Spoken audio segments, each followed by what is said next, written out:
Bonjour tout le monde, Sylvie Collin, coach, conférencière, formatrice. J'ai fondé la communauté Parents Funambules. Mon ami François Lemay a fait un groupe Soyons le changement. Et j'ai adhéré à ce groupe et je me suis posé la question, c'est quoi le plus gros changement que j'ai dû faire face dans ma vie?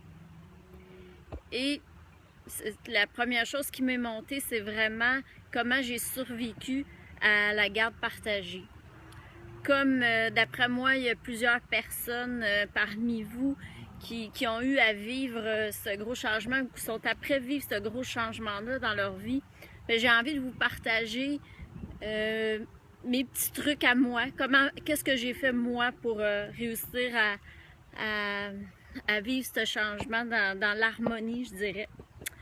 Alors, la première chose que j'ai fait quand je me suis retrouvée toute seule après 12 ans, je me suis posé la question, qu'est-ce que je faisais avant d'être maman?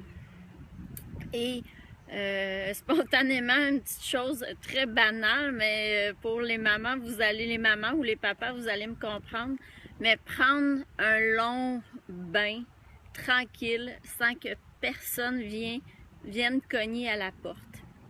Alors ça, c'est une des premières choses que j'ai réinstallées.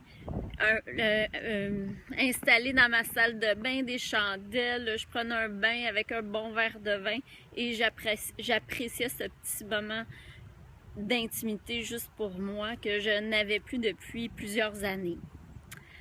La deuxième chose, j'ai retrouvé mes passions. C'est difficile des fois quand on est parent de faire ce qu'on faisait avant parce qu'on ne veut pas toujours faire garder nos enfants. Et une chose que moi je faisais que j'adorais, c'est j'allais danser la salsa. Alors quand mes enfants étaient avec leur papa, j'en profitais la fin de semaine pour recommencer à aller danser. Et puis j'avais recommencé aussi à m'entraîner. Ce que je trouve que c'était souvent une défaite que je disais, j'ai pas le temps, alors j'ai arrêté de m'écouter, puis j'ai recommencé à m'entraîner et me mettre en forme.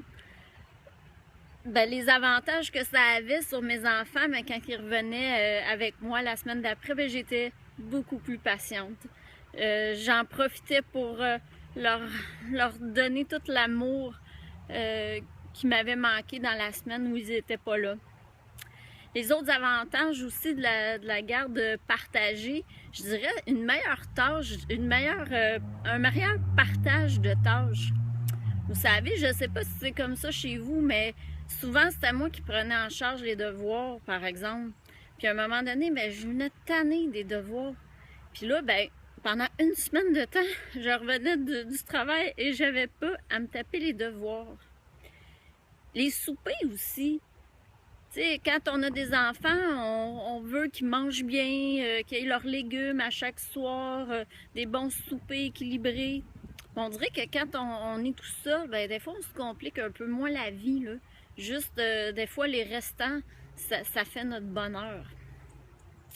Puis aussi, je dirais, qu'est-ce que je pourrais dire aussi? Je pense que c'est à peu près ça.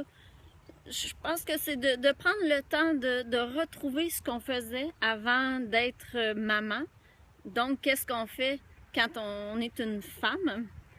Et puis, de prendre le temps de faire le bilan des avantages d'être en garde partagée.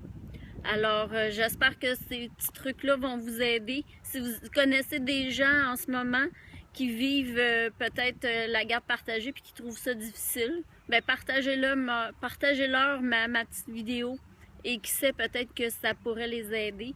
Alors, tout le monde ensemble, aidons-nous à vivre mieux le changement. À bientôt.